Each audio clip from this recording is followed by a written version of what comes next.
नमस्कार, स्वागत आहे तुमचं पिंपरी चिंचवड न्यूजमध्ये। पिंपरी चिंचवड शहरातील महत्त्वपूर्ण बातम्यांचा आढावा घेऊया पिंपरी चिंचवड न्यूजच्या शहरनामा या खास बुलेटिनमध्ये।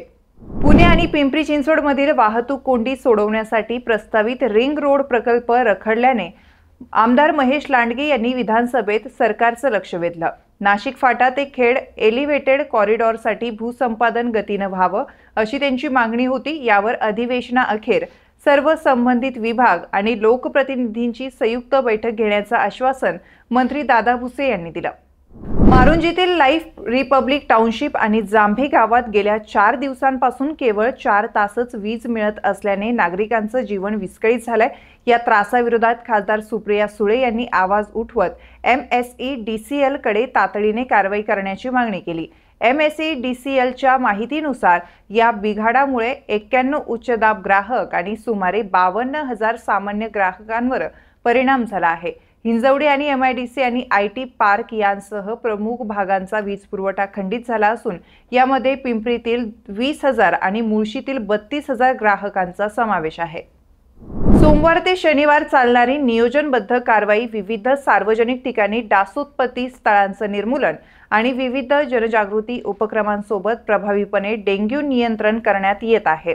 आयुक्त शेखर सिंह यांच्या नेतृत्वात आरोग्य वैद्यकीय अधिकारी डॉक्टर लक्ष्मण माफणे यांच्या मार्गदर्शनाखाली वैद्यकीय विभाग आणि इतर विभागांच्या समन्वयातून ब्रेक द चेनची मोहीम यशस्वी ठरत आहे।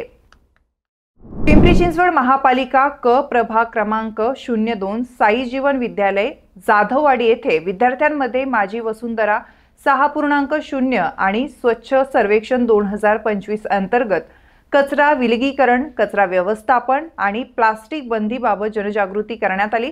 या प्रसंगी विद्यार्थ्यांना कचरा विलगीकरण, प्लास्टिकचा वापर टाळून कापडी पिशव्यांचा अधिकाधिक वापर करावा, तसेच प्लास्टिकचा पर्यावरण आणि मानवी आरोग्यावर होणारा दुष्परिणाम याविषयी मार्गदर्शन करण्यात आलं। पिंपरी चिंचवडमधील सांगवी पोलीस ठाण्याच्या हद्दीत एका नामांकित शाळेत एक धक्कादायक प्रकार घडलाय।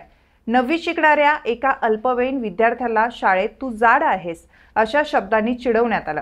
या वादावरून चिडवणाऱ्या विद्यार्थ्याचा बदला घेण्यासाठी एका विद्यार्थ्याने आपला भाऊ आणि एका मित्राला शाळेजवळ बोलवून घेतलं। धारदार शस्त्राने संबंधित विद्यार्थ्यावर थेट हल्ला करण्याचा कट रचला। हल्ल्याच्या वेळी मध्यस्थी करण्यासाठी पुढे आलेल्या एका 3ऱ्या विद्यार्थ्याला जबरदस्त इजा झाल्या आहेत। या संपूर्ण घटनेनंतर जखमी मुलाच्या पालकांनी सांगवी पोलीस ठाण्यात तक्रार दाखल केली आहे। पोलिसांनी तिघाही अल्पवयीन मुलाविरुद्ध संबंधित कायद्यानुसार गुन्हा दाखल करण्याची प्रक्रिया सुरू केली आहे। यातील तिघांचं वय सुमारे 13 वर्ष असल्याचं समोर आलंय। पिंपरी चिंचवड शहराच्या प्रारूप विकास आराखड्यावरून निर्माण झालेल्या वादाला आता दिशा मिळतेय। विधानसभेत उद्योग मंत्री उदय सामंत यांनी स्पष्ट केलं की देवस्थानाच्या जमिनीवरील आरक्षण तपासून योग्य ती कारवाई केली जाईल आणि गरज असल्यास ती रद्द देखील केली जाईल। कोणत्याही भूमिपुत्रावर किंवा गोरगरिबांवर अन्याय होणार नाही अशी ग्वाही त्यांनी दिली आहे। वाहतूक कोंडी आणि नाल्याच्या प्रवाहात अडथळा ठरणाऱ्या अनधिकृत बांधकामावर तातडीने कारवाईचे आदेश PMRDA आयुक्तांनी दिले आहेत। 13 ठिकाणी गुन्हे दाखल झाले असून एका ठिकाणी लवकरच कारवाई होणार आहे। हिंजवडीतील समस्यांवर अतिक्रमण विरोधी विभाग सक्रिय झाला असून यापूर्वी 4 गुन्हे नोंदवले गेले आहेत। PMRDAच्या हद्दीतील 4 ठिकाणी जलद कारवाई देखील करण्यात आली आहे। दापोडी परिसरातील एका निवासी इमारतीच्या 4थ्या मजल्यावर कुत्रा अडकल्याचा प्रकार घडला होता।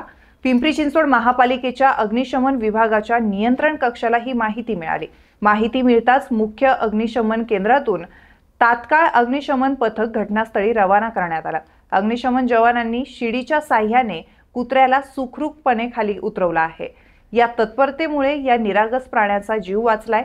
या मोहिमेचे परिसरातील नागरिकांनी आणि प्राणी मित्रांनी कौतुक केलंय। या बातमीपत्रासह आपण इथेच थांबतोय। पाहत रहा पिंपरी चिंचवड न्यूज।